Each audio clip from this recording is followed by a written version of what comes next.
Frank Delaney's service was never about the medals or the recognition.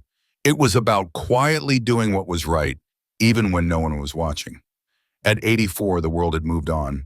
But Frank's memories of battle, of saving lives, of enduring hardship, never faded. On a cold winter morning, when he needed help most, the system turned its back on him. He wasn't angry. He didn't shout.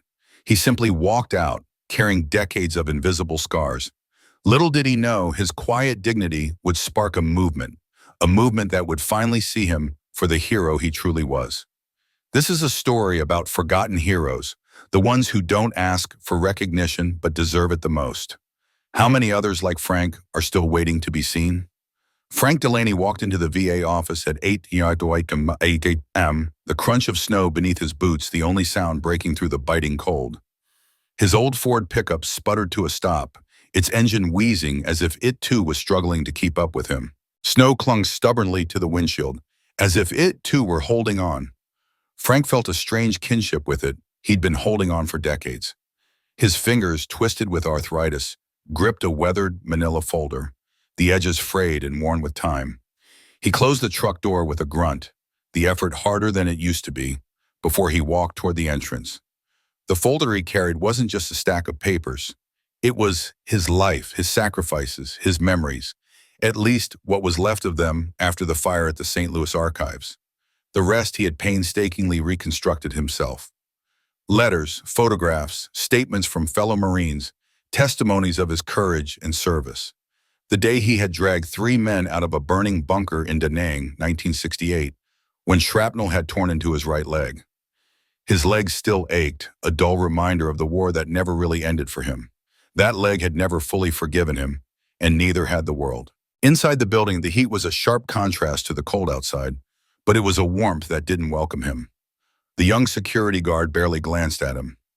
Frank handed over his veteran card and driver's license, his hand trembling slightly.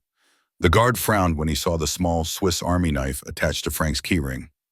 "You can't bring that in," the guard said curtly. Frank raised an eyebrow. "It's just a tool. I've carried it for years. My grandson gave it to me." The guard didn't care. "Leave it or go back to your car." Frank hesitated, but then slowly he placed the knife in the plastic bin. "I'll pick it up on my way out." "If someone's still here," the guard muttered without looking up. The waiting room was full. Fluorescent lights buzzed incessantly, their hum too sharp in the sterile air.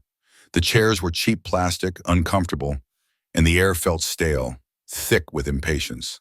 Frank sat in his corner, his body a little more bent than it used to be, but he folded his hands over his folder like it was sacred. Around him, younger men scrolled mindlessly through their phones, laughing, talking, drifting in and out of sleep. A woman shouted on her phone, arguing about her claim.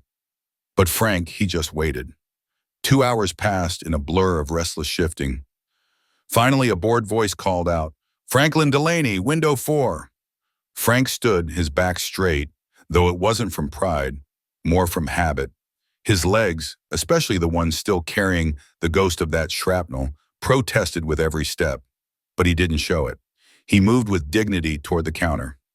Behind it sat a woman, her face buried beneath layers of makeup, her long acrylic nails tapping absent-mindedly on the desk. She didn't look up. "Claim number?" she asked, her voice flat, uninterested. The words hit him like a slap. "You don't exist in our system, sir. Now please step aside. We have others waiting." But Frank didn't flinch. He had lived through too many things to be shaken by words. He didn't shout. He didn't beg. He simply gathered his folder, each page a memory soaked in sacrifice, and nodded once. Without a word, he turned and walked out of the office. The cold outside bit at him harder now, the snow falling faster. He didn't rush. He wasn't angry. But there was something colder about this, something lonelier that he couldn't quite explain. It wasn't just the freezing air. It was the way the world moved around him, oblivious to his existence, as if the decades of service, a sacrifice, didn't matter anymore. A few minutes later, in a high-security room 2,000 miles away, a secure phone rang. The caller ID, White House urgent. A man in uniform answered the phone, his voice stiff. "Yes, sir, we found him, but we were too late." Frank didn't hear it. He didn't hear the ringing phone or the conversation that followed. All he knew was the wind. The wind had teeth that morning, but at 84 years old, Frank Delaney had known colder days. He had stood in a foxhole in Korea without boots in '51, his breath visible in the freezing air. But even then, he had never felt quite so invisible. He gathered his strength, his memories, and his past, and he disappeared into the snow. VSR 8821953, he replied softly, his voice barely audible against the hum of the office. The clerk barely glanced up as she tapped in the keys on her computer. The claim was denied. Notification sent 3 weeks ago, she added, her voice flat. I never got any notice, he said, his frustration rising but not showing. That's why I'm here. I brought everything again, all the paperwork. He placed the folder carefully on the counter, its edges worn from countless journeys back and forth. She sighed loudly, cracking the seal of the envelope with an exaggerated motion, as if the very act of opening the folder was a chore. Papers spilled out, old photos, carbon copy forms, hand-scribed letters from officers who had long since passed. These, she said, her voice dismissive, holding up a brittle document that looked like it belonged to another time. These are practically from the Stone Age. A few kids in the waiting room snickered, their whispers carrying across the room. The clerk didn't acknowledge them. She continued flipping through the papers, her eyes scanning the pages with little more than professional disdain. We need digitized records, she added, her voice cold. These don't even have scannable codes. Honestly, these could be anyone's. Frank didn't respond, just nodded silently. He began gathering the scattered papers, methodically and with precision, his hands steady despite the growing pressure in his chest. A teenage boy across the room had pulled out his phone, recording the interaction. The clerk either didn't notice or simply didn't care. No verified time in the system. I don't make the rules, she said flatly, her tone an unspoken apology for her own indifference.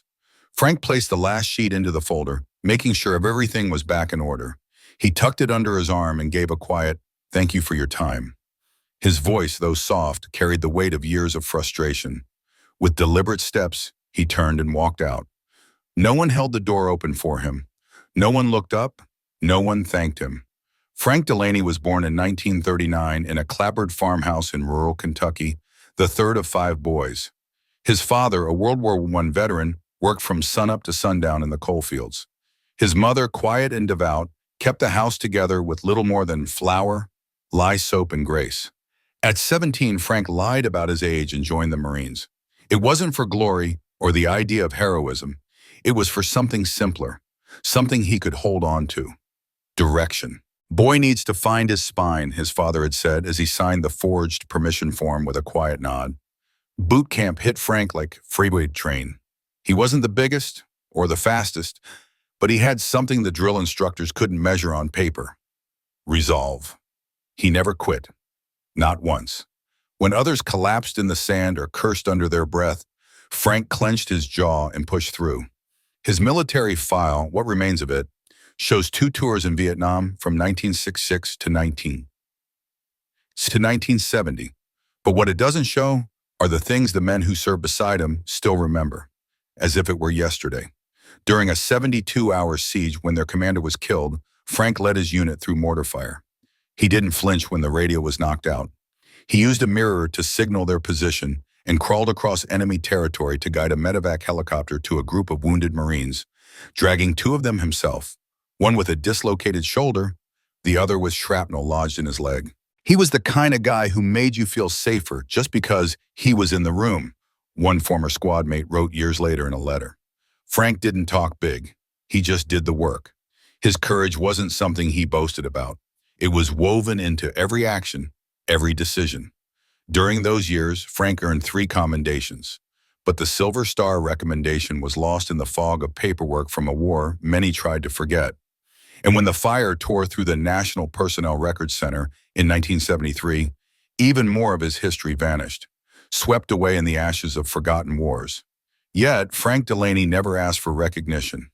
He had carried the weight of his service in silence for decades. Frank's digital trail vanished with it. But Frank, he didn't stop. After the war, instead of retreating into bitterness, he went home. Back to the land, back to the quiet life he knew. He inherited his family's small farm, 30 acres of stubborn soil and worn-out equipment, yet he made it work. When his neighbors couldn't afford a new carburetor or a busted fan belt, Frank was the one to fix it. If a single mother's furnace went out in the middle of January's bitter cold, Frank showed up with tools and duct tape, never asking for a dime in return. Every Sunday, and without fail, he drove the church van, picking up the shut-ins and widows, never once waiting for someone to ask. He saw a need, and he filled it. He was the guy who never missed a funeral, no matter if he knew the person well or not. As one pastor put it, it didn't matter if he was close to the person. He believed that someone needed to stand there and honor a life. At the town's small high school, Frank became a mentor to boys who had no fathers. He taught them how to change oil, respect a rifle, and shake hands without crushing bones. He never lectured. He didn't need to. He showed them through his actions. Frank never married. He used to tell a friend with a faint smile, "Too many ghosts." But that didn't mean he was alone. The whole town, in its quiet way, had become his family. He never asked for help, not when the arthritis in his joints flared up, not when the roof began leaking, not even when the doctor told him his medication would cost more than he made in a month. Only then did he dig out that old manila folder and attempt to apply for the benefits he had earned decades ago. He didn't want praise. He didn't need recognition. He just wanted to buy his medicine without having to sell off the last 2 acres of his family's land. So he drove to the VA office that snowy morning, limping with the weight of memories that no computer could recognize. To the world, he was just an old man fumbling with outdated records. What they didn't see, what no one saw, not yet, was a man who had once carried his country on his back and never let it fall. Frank Delaney had long since stopped expecting the world to notice him. That morning at the VA office was no different. No one helped him with the door. No one looked twice at the old man in the faded jacket, shuffling forward with a limp, carrying a folder that looked like it belonged in a museum archive. But someone was watching. Sitting in the corner, slouched halfway down in his chair, was a teenager named Jordan Meyer. 17, earbuds in, hoodie pulled up, his phone always at the ready. He wasn't there for his own claim. His mom had dragged him along. He barely looked up from his screen until he heard the clerk's voice raise, sharp and dismissive. "These could be anyone's," the clerk scoffed, holding up Frank's yellowed papers as if they were nothing more than trash. That's when Jordan hit record. At first, Jordan thought he was just capturing some funny boomer tech moment, something to post on TikTok and get a laugh. But the more he watched, the more he realized this wasn't funny at all. There was something deeper going on here. He wasn't just recording an old man fumbling with papers. He was capturing the silent dignity of someone who had given everything, only to be reduced to nothing.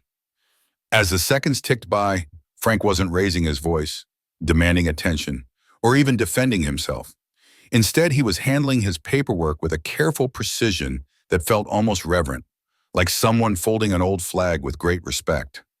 There was something in the way he moved, slow, deliberate, and with quiet grace, that made Jordan freeze in place. It was the kind of presence that reminded him of his grandfather, the one who had passed away last year.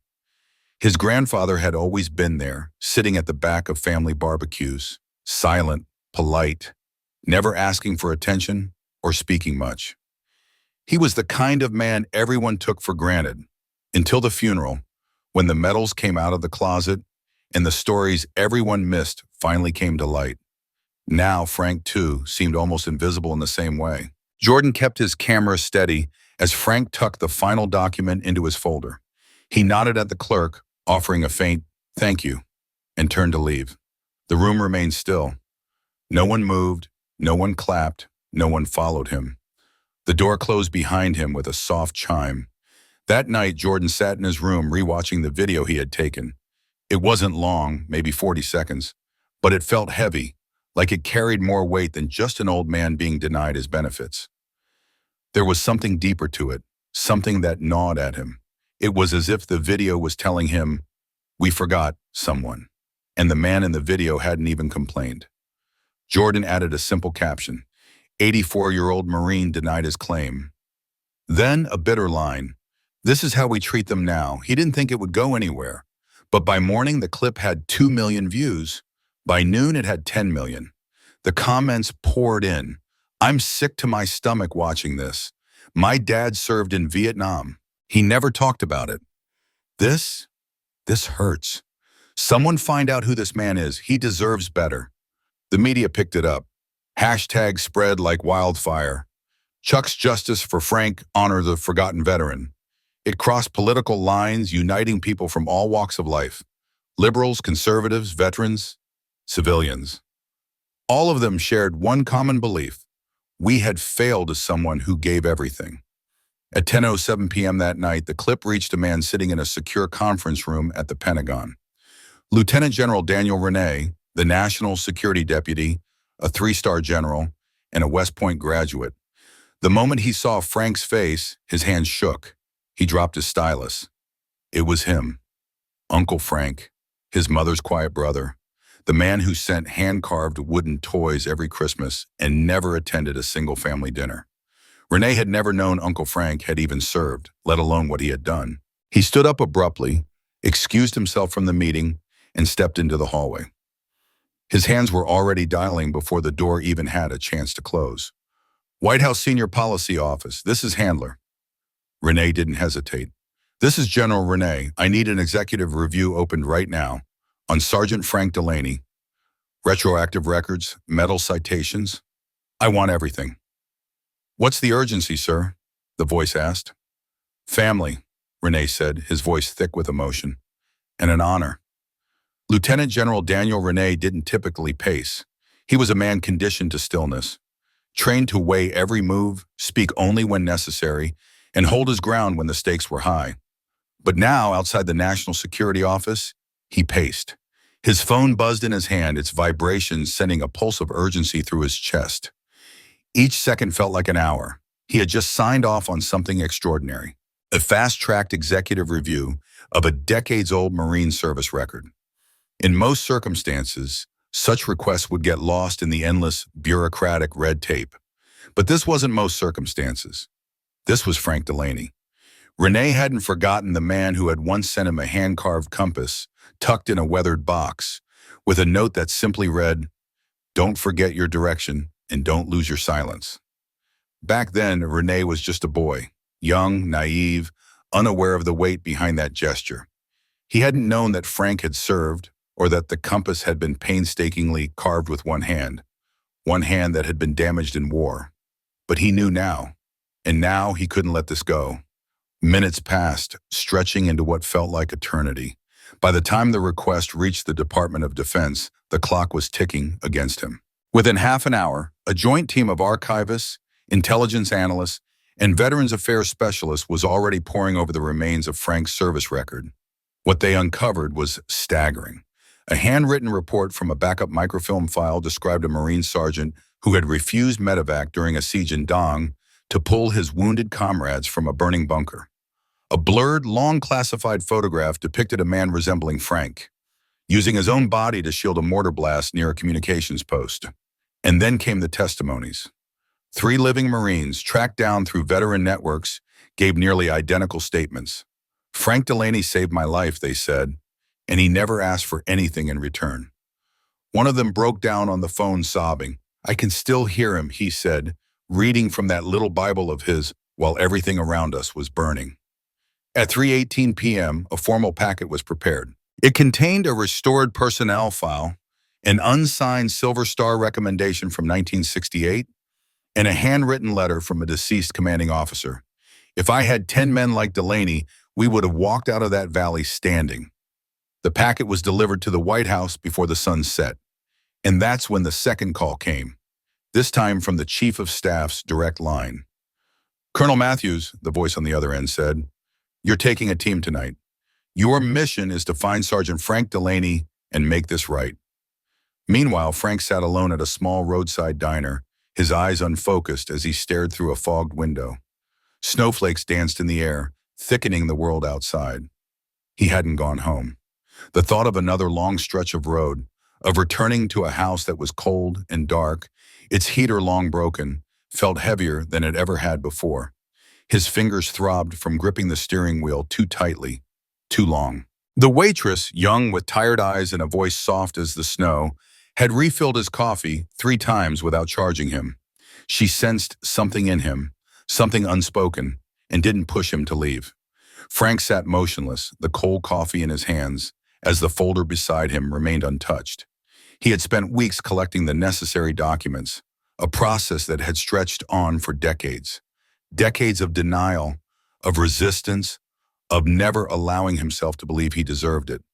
Yet here it was, this moment that had come too late, and in mere minutes it was all dismissed, as though none of it mattered. He didn't know, not yet, that his story was streaming across news feeds, that his name was trending on social media with hashtags like #honor the forgotten and #Frank Delaney deserves better. He didn't know that congressmen were retweeting the message, their voices carrying a sentiment of justice long denied. He didn't know that 3 SUVs were now pulling into the diner's parking lot, snow crunching beneath the tires as the world outside continued its quiet, relentless fall. The bell above the door jingled, a sound so familiar, yet in that moment it brought an eerie hush to the room. The patrons paused, eyes lifting in unison, drawn to the presence of 3 uniformed officers entering. Snowflakes clung to their coats like forgotten memories, and they moved in step, purposeful, as if they were on a mission that had long been overdue. The woman in the front stepped forward first, her eyes scanning the room before locking onto Frank's. There was a quiet certainty in her gaze, something unyielding. "Sergeant Frank Delaney," she said, her voice firm but not unkind. Frank's body ached as he turned toward her, his movements slow but deliberate. His posture remained straight, despite the years and the wear. "Yes, ma'am," he replied, his voice rough but unwavering. "I'm Colonel Rebecca Matthews," she continued, her words holding a weight he couldn't quite place. "On behalf of the Department of Veterans Affairs and the White House Policy Office," she paused for a beat, her eyes softening. "We're here to correct a mistake, sir." Behind her, a younger officer stepped forward, his hands steady as he placed a leather-bound case on the table. Inside, resting with the reverence of something too sacred for the world to touch, lay a Navy cross. Frank stared at it, the weight of it sinking in, but his hands didn't move. They stayed wrapped around his cold mug, his fingers gripping it as if it could anchor him to some semblance of reality. "I never asked for this," he muttered, the words almost a whisper, swallowed by the diner's stillness.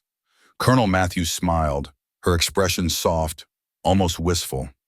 "Exactly. That's why you deserve it." For a moment, Frank thought he might be dreaming. The snow continued to fall outside, a silent blanket that blurred the world, muffling all sound. But there they stood, 3 officers, their dress blues sharp against the white snow. Colonel Matthews, with eyes like his old gunnery sergeant, calm and unwavering, held his gaze.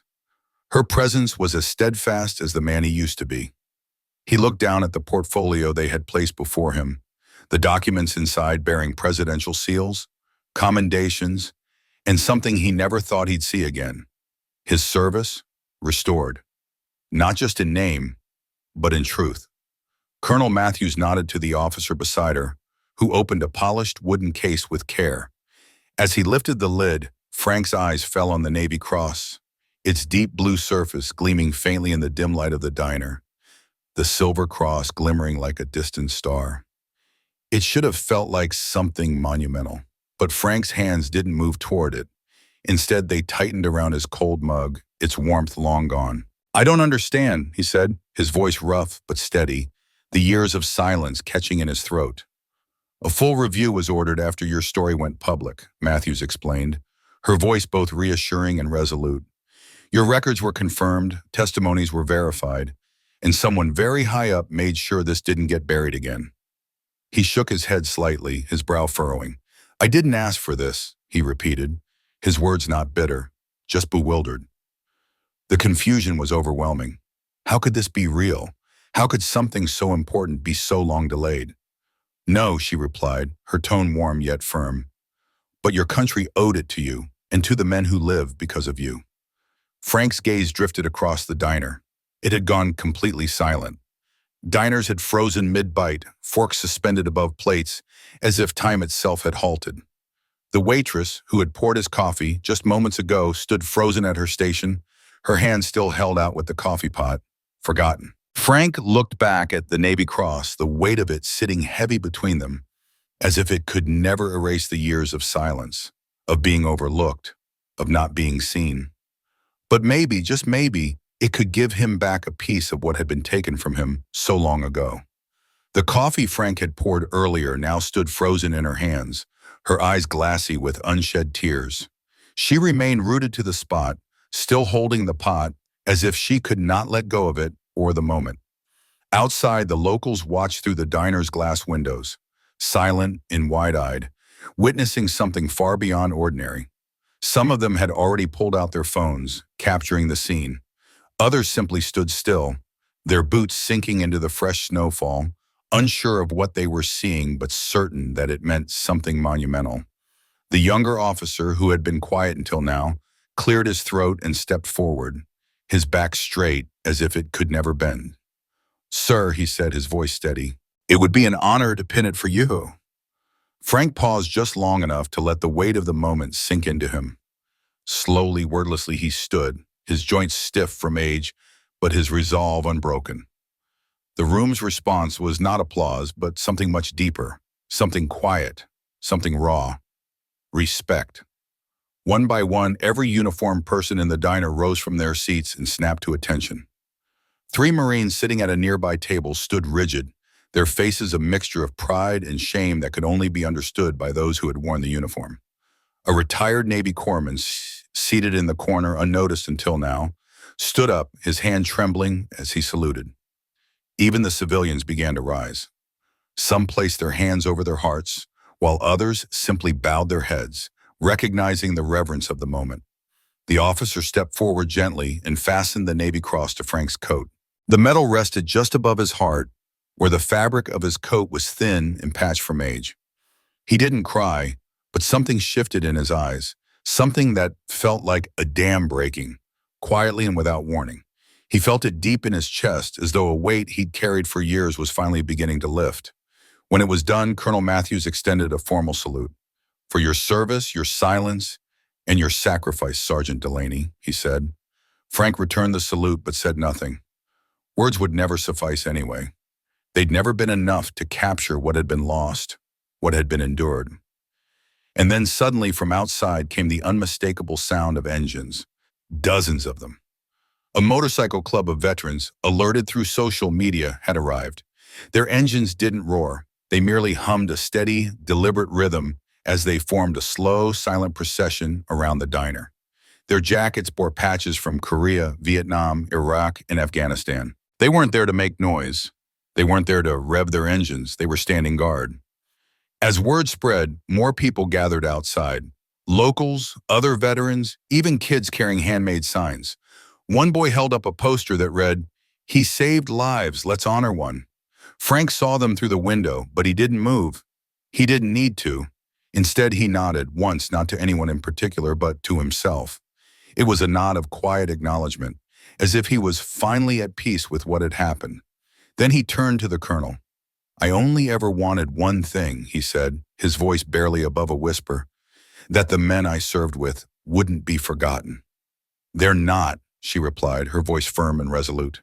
"And now neither are you." The moment seemed to stretch on forever, suspended in a kind of silent understanding that transcended ceremony. It was something more profound, more intimate, a feeling closer to redemption than anything he had ever known. When Frank finally sat back down, the metal resting heavy against his chest, the entire room seemed to exhale in unison. The waitress, who had been frozen in place throughout the entire scene, finally moved. She walked over to Frank's table and quietly refilled his coffee cup. "No charge," she whispered, her voice thick with emotion. "That's the least I can do." Frank gave her a small smile, one that wasn't wide but genuine. For the first time in a long, long time, something stirred inside him, something he hadn't allowed himself to feel in years. And just as the sun rose the next morning, the story had exploded. Clips of the ceremony, the silent procession of veterans, and the heartfelt tribute to Frank Delaney spread like wildfire. News outlets, social media feeds, and even the quiet town's gossip mill began buzzing with the reverence and respect that had been earned and, at long last, given. The diner was packed with people, all standing in respect as Frank Delaney, adorned with the Navy Cross on his chest, stood there, a moment that had captured the attention of the entire nation. The room, filled with strangers, rose in unison to salute him, an act of respect that carried far more significance than any title or accolade. Major news networks scrambled to get the facts straight.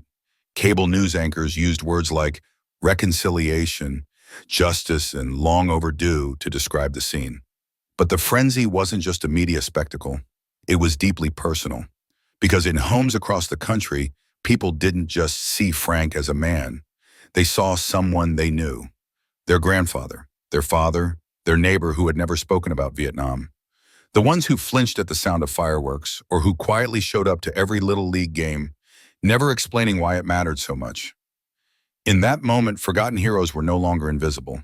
Reports flooded in from nursing homes where veterans, many of whom hadn't spoken about their service in decades, were now being approached by their families. Questions were asked, real questions. And for the first time in years, their stories were truly heard. Teenagers who had never cracked open a history book outside of school suddenly found themselves searching for Khe Sanh and the Tet Offensive on Google. And across social media, a phrase spread like wildfire. Remember the quiet ones. At the Department of Veterans Affairs, things moved faster than anyone could have imagined.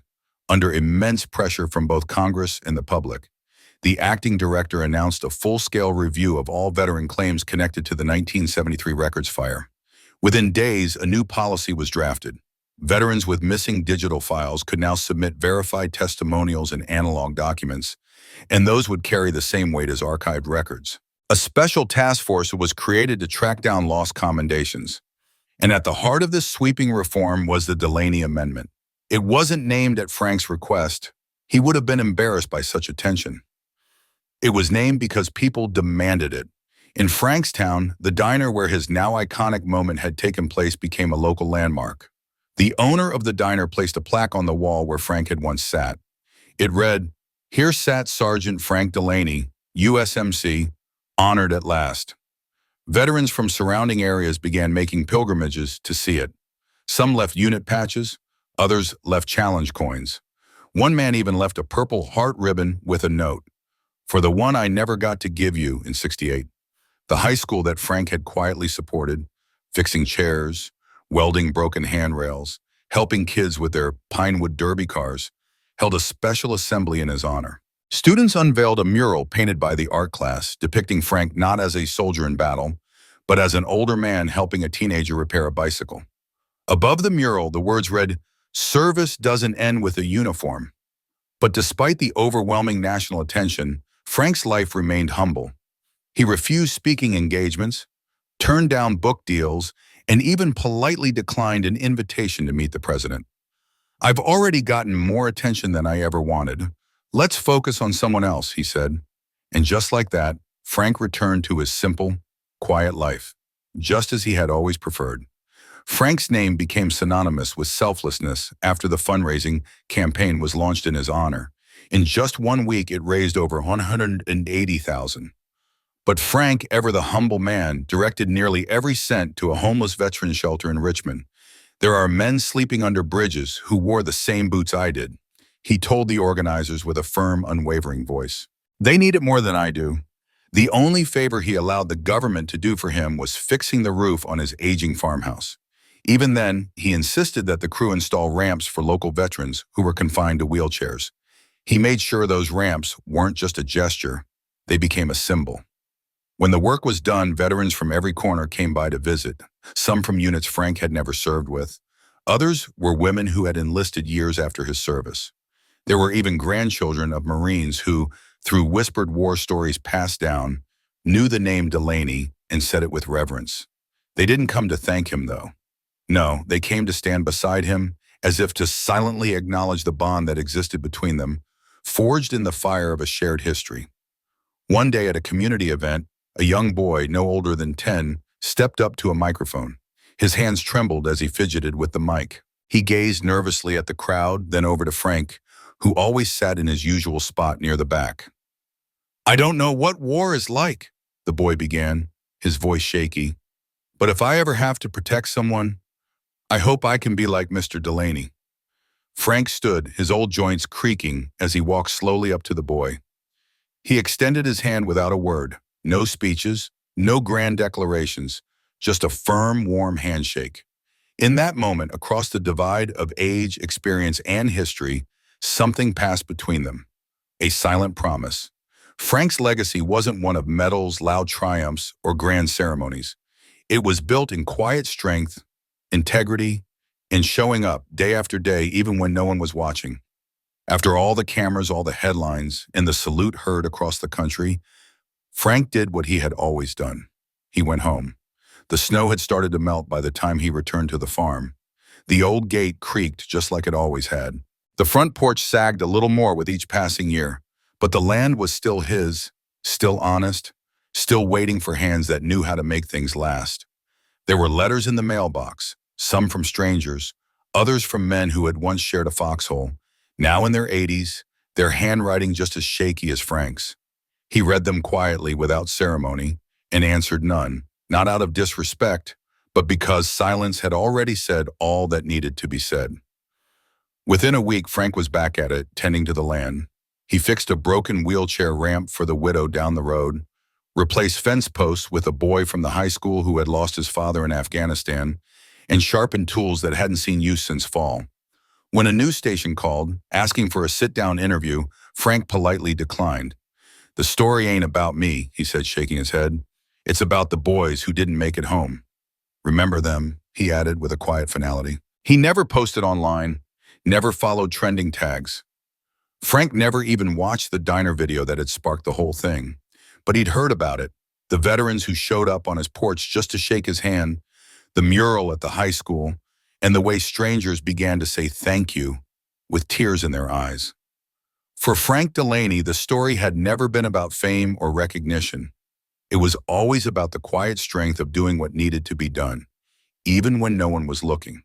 That was his legacy. Frank didn't need to hear the words. He could see it in the way the young kids started standing taller, the way the local hardware store began offering free repairs for veterans. It was in the subtle shift of how his community started noticing the invisible, those who had quietly given everything and asked for nothing in return. It wasn't loud or flashy, it was in the everyday acts that acknowledged something deeper. A shift, however small, that said, "You matter." One crisp Saturday morning, as Frank sat on his porch, carefully carving the jagged edges of a broken axe handle into shape, he heard the crunch of gravel underfoot. He looked up, and there, standing in the quiet of his yard, was the boy from the diner. His hair was tousled, his backpack slung haphazardly over one shoulder, hands awkwardly stuffed in his pockets. "Mr. Delaney?" The boy's voice was uncertain, as if unsure whether his presence was truly welcome. Frank raised an eyebrow, his gaze lingering on the young face. "You need help on the farm?" The boy hesitated just for a moment, the kind of pause that only happens in plays where time slows down just enough to make the moment feel important. Frank's lips curled into a slight smile, not the kind that stretched wide with pride or joy, but the kind that carried a weight of understanding, of acceptance. "You start," Frank said simply, "by showing up." The boy nodded. He let his bag fall to the ground, and side by side they walked toward the shed. There was work to be done. Tools scattered everywhere, a fence that needed mending, a gate that refused to latch properly. It wasn't glamorous work. It wasn't the kind that earned medals or public recognition, but it was necessary. It was the kind of work that built the future. Not one made of grand monuments or loud headlines, but one made of quiet moments, of memories, of legacy, of men like Frank who never asked to be seen, but who carried the weight of their service in a way that demanded respect. In the end, Frank Delaney didn't want a parade. He wanted what every man who's ever worn a uniform hopes for: to be seen, to be remembered, and to know that his service mattered, that even when the world moved on, his story, his quiet contributions, his sacrifice would not be forgotten. Frank's was the kind of heroism that didn't make the news. He didn't march in parades, he didn't wear medals, but he fixed gates, carried folded flags in his heart, and walked through life with a dignity that many overlooked. He was the kind of man who never asked for a spotlight, but who deserved it nonetheless. In this fast-moving world where digital records have the power to shape the truth and the past is easily dismissed, we need to ask ourselves how many other Frank Delaneys are still out there waiting to be acknowledged. More importantly, when we meet one, what will we do? Will we stop, honor them with a salute, or just scroll past, indifferent to the man who stood before us? This story isn't just about one man's quiet redemption. It's about the responsibility we all share to listen, to ask, to remember, to honor those who didn't make it home and those who did, but who returned carrying invisible wounds. If this story moved you, we want to hear your thoughts. Have you known someone like Frank, a veteran who never asked for thanks, but who deserved it more than anyone? Let's honor them together by sharing their names and legacies. Thank you for watching and for remembering. If you believe that stories like this still matter, don't forget to like, subscribe, and share, because the best way to say thank you is to never forget.